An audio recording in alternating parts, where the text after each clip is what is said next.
You know how everyone is talking about this BROLY? And you don't stop, sure shot, go out to the parking lot. Well, I want to take a minute and talk about this BROLY.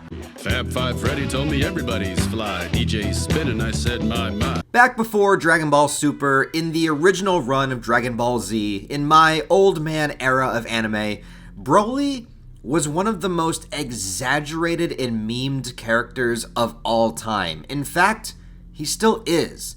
It was interesting back then though, because BROLY never actually appears in the series. He's a movie-only villain, which means that he's not canon. BROLY does not actually exist within the actual storyline of Dragon Ball Z. See, during the 90s when Dragon Ball Z was going on, they also consistently made DBZ movies that, for the most part, were just super short, quick storylines that recycled whatever was going on in the main series at the time, and to be completely honest, unless you're a super hardcore DBZ fan, the movies are pretty skippable. The DBZ movies are basically the SparkNotes version of what people that make fun of DBZ think that DBZ is. They all begin with the characters hanging out, just doing some mundane event, completely ignoring any continuity from the main series. Characters are alive when they're not supposed to be. Goku has a hard time going Super Saiyan when he could just instantly do it before, or he just goes into this weird false Super Saiyan form that never shows up again because when they were making that movie, they didn't even know what the Super Saiyan was supposed to look like yet. So yeah, there's a lot of weirdness. Then some super strong villain shows up out of nowhere. They usually have zero personality. The characters fight them. They do okay. Then the villain transforms, gets stronger, or something happens like that. The characters start to lose. Then randomly in the final 10 minutes of the movie, Goku gets some ridiculous power-up out of nowhere and saves the day. That is most of the Dragon Ball Z movies. But back in those days, before all of Dragon Ball Z had come out yet in the West, and before many of the movies had arrived, this one character had this incredible mystique around him. Something that just honestly is so crazy to think about. Even as a kid with no knowledge of the actual movies or their villains, everybody somehow knew about BROLY. And everyone knew he was the legendary Super Saiyan. There was actually a line from the original dub of DBZ where Vegeta talks about a legendary Super Saiyan, and back then when that came out, everybody was convinced he was talking about BROLY. But again, BROLY never shows up in the main series, so, he wasn't. But then BROLY started showing up everywhere, even in the early stages of the internet. Memes of BROLY being the absolute strongest character. It was a foregone conclusion before anybody even knew anything about him, that BROLY could just defeat anybody. There's a super famous old meme of a kid drawing a picture in class and saying he wants to be BROLY because BROLY's power is maximum. Other memes like love is strong, but BROLY is stronger exist. There's so many more. He might be one of the most meme Dragon Ball characters. And I mean, just look at BROLY. This is all there was to go on. Just a gigantic, muscle-bound badass with no pupils and green hair. Why was his hair green? We'd never seen that before. And this was before the 50 palette swap hair color changes from Dragon Ball Super. Pretty soon, the meme and the feeling of BROLY just became what BROLY was. Did anybody know his backstory? Did anyone know what his personality was? No, and nobody cared. All we knew was that BROLY's power was maximum, and that's all we needed to know. Okay, so truthfully, BROLY came from this guy, Takeo Koyama, who worked and led the charge of most of the Dragon Ball Z movies. Since the movies were being made at the same time as the show, someone had to come up with the enemies for the movie versions. And it's so funny to me how the other movie characters are offshoots of characters from the show. Garlic Jr. for Pilaf, Cooler for Frieza, Janemba for Majin Buu. But when it comes to BROLY, he's just a random Saiyan that for some undisclosed reason is more powerful than anything the universe had ever seen before. And one of my favorite things is how Koyama, the creator of BROLY, has gone on record in saying, "Nobody exists that is stronger than BROLY." What a legend, man. You just decide to create the strongest character and you're like, yeah, that's the strongest character. I love it. The first BROLY movie is so divisive because some people think that that movie and BROLY himself are the most overrated things in Dragon Ball Z ever, and the other half of people know the truth and understand that this movie kicks ass and will make you at least 40% more manly every single time that you watch it. Also, coincidentally, subscribing to the Real Life Ryan YouTube channel will also make you 40% manly. So if you hit that subscribe button, receive those Super Saiyan gains for free, and thank me later. The plot of the very first Broly movie has the characters existing sometime within the Cell saga. Obviously, Cell isn't here though. And instead, there's this dude named Paragus, who lands a ship on Earth. He finds Vegeta and tells him that there's a brand new planet Vegeta that he wants him to come reclaim his rightful birthplace at and become the king. And there's also this renegade Super Saiyan that's running around destroying planets that he wants Vegeta's help finding and defeating. But really, it's all just a sham. He wants Vegeta on this unsuspecting planet because he knows it's about to be hit with an asteroid, and that will be a cathartic way to kill him as the way that he was supposed to die, all for vengeance against Vegeta's father, who kind of stabbed and left Paragus and his child Broly for dead. Yes, Paragus' child is Broly. It's a very roundabout plan, but it gets weirder than that, because you see, Broly as a baby was in a cradle right next to Goku, and Goku's crying really pissed him off. And I mean really pissed him off, to the point where even now in his adult age, seeing or hearing Goku activates the roids that are flowing within his veins and causes him to act all kinds of lethal. Paragus thinks that he can control Broly with this weird device, suppressing his power. There's also this extremely awkward moment of him walking in on Broly when he was a child in his bedroom and... Father, what are you doing? Pause. But obviously that's not going to work controlling Broly. Why? Because Broly's power is maximum. Broly breaks out of his restraints and legendarily powers up to this Super Saiyan Supreme form that he has.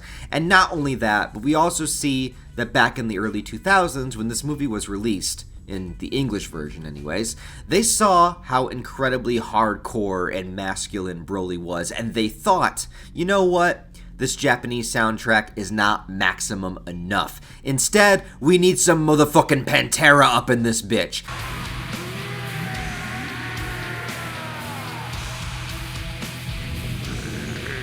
And they used the song Tens from Pantera to accompany the power-up scene of Broly, and it just works.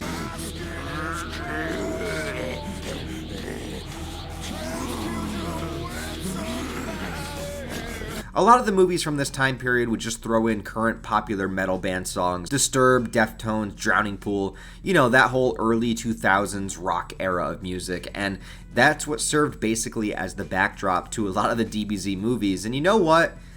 I really don't want to hide the truth. I loved it, man. Is it dumb? Is it unnecessary? Is it slightly disrespectful to the Japanese version? Yes, all true, but I don't care. It's still awesome. It's funny too, because in his normal state, Broly has this timid feel to him, but once he transforms, he's basically the most evil prick that you can possibly imagine. He destroys this little alien guy's home planet and then just sits there laughing about it. Honestly, he's got some serious psychological problems, and it probably comes from his intense childhood trauma and also his controlling and abusive father, and he releases that while being a bully onto other people in order to feel this sense of superiority about himself that he never had in his personal life, and really I just think he wants a hug. Instead, he settles for massive genocide. It's a problem. Then you basically watch 15 to 20 minutes of this movie having the most epic beatdowns ever put to 90s anime. Broly absolutely demolishes everyone over and over and over again. Goku, Gohan, Trunks, Piccolo, nobody can do anything to Broly. Goku even fires a point-blank Kamehameha and it doesn't leave a scratch on his glistening muscles.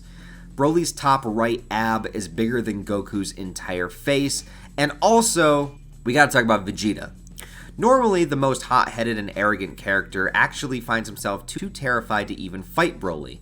And it's so funny because there's such a long build-up. Like, Vegeta is the whole reason that this plot was started. Vegeta is the character it's focusing on the most. Vegeta starts out scared, he needs a motivational pep talk from Piccolo, and there's even this long rising moment where he's gathering the strength within him to want to fight and to finally be able to get up the strength and bravery to. He finally powers up and you think, oh yeah, this is it. This is where Vegeta's gonna get his moment. The whole movie has built to this. Vegeta is facing his demons, facing his fears, fighting this past, fighting for the future. The most epic showdown imaginable is about to begin.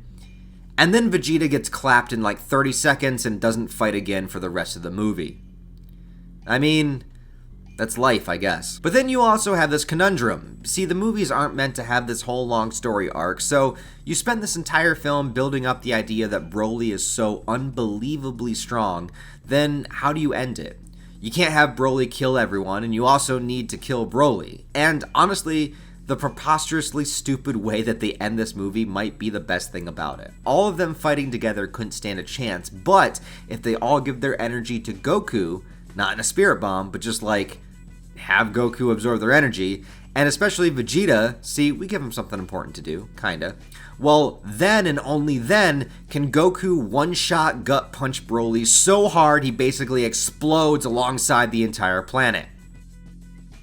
Well, assumingly he dies. There are actually 2 more Broly movies. Yes, Broly was so badass, he's one of the only movie villains to actually return multiple times, and he beats Cooler's run by 1 movie, if you don't count Super. Then he beats him by 2. The second Broly movie has its moments, but one thing I really like about it is how Videl steps up to throw hands with Broly. She is one brave young girl. But it doesn't quite hit the peak of the first movie. In the next one, Bio Broly, well, it's not really Broly, it's kind of a Broly monster clone thing. I don't know, a lot of people hate this movie, but I actually enjoy it. I like that it steps away from the status quo, and instead of having Goku solve everything, it has Trunks, Goten, Krillin, and Android 18 as the main characters. I don't know, I just appreciate that about it. But even years later, Broly has still managed to retain that popularity, and the meme has persisted. So much so that when they said they were going to do a new Broly movie for Dragon Ball Super, most people honestly thought it was a joke. Broly has become so synonymous with the ridiculousness of his reputation that to think they would actually bring him back in a movie was laughable at the time. But then they did. And you know, even though the new Broly movie is the only thing about Dragon Ball Super I kind of enjoy, they essentially created a more sympathetic and personable version of Broly, and he wasn't quite the sadistic monster the original made him out to be. And since the original movies aren't canon, well, these 2 Brolys were never meant to be a continuation. And look, I can understand wanting to take one of the most popular enemies and bring him into a canon series and make a real character out of him, capitalizing on the power of Broly after all these years. But honestly, there is something about that super evil, unstoppable classic version of Broly that's always going to hold a special place in my heart. For some reason, this super simplistic, muscle-bound madman truly did become a legendary character, both on and off the screen. So, please tell me, what do you think about Broly, especially the original movie, the original character? Is he overrated, underrated, just rated enough? And how much do you need to crank that Pantera song every time you're in the gym? Tell me all that down below. Also, like the video if you enjoyed it, and subscribe if you want to stick around and see more ranting on various things. Other than that, guys, I hope you have a wonderful rest of your day. I'll talk to you later.